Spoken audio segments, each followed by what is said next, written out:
শরতের বাতাসে দোল খাচ্ছে সোনালী ধান, যা দেখে আনন্দে ভরে উঠেছে কৃষকের মন। উৎসবমুখর পরিবেশে ধান কাটা ও মাড়াইয়ে ব্যস্ত তারা।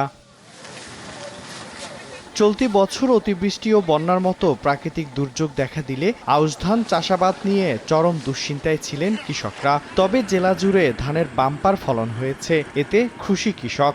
স্থানীয় পর্যায়ে ধানের বাজার দর সরকার নির্ধারিত দামের চেয়ে কম থাকায় চিন্তিত তারা।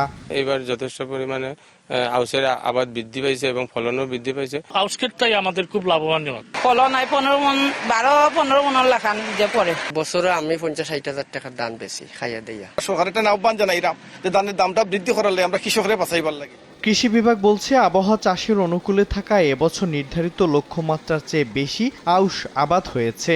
আর উজানে নেমে আসা প্লাবনের সঙ্গে ফসলি জমিতে পলি পড়ায় জমির উর্বরতা বেড়েছে। এতে ক্ষতির পরিমাণের চেয়ে আউশের ফলন ভালো হয়েছে। সারের সরবরাহ এবং অন্যান্য কৃষি উপকরণের সরবরাহ স্বাভাবিক থাকার কারণে এবছর আমাদের আউশ উৎপাদনটা ভালো হয়েছে।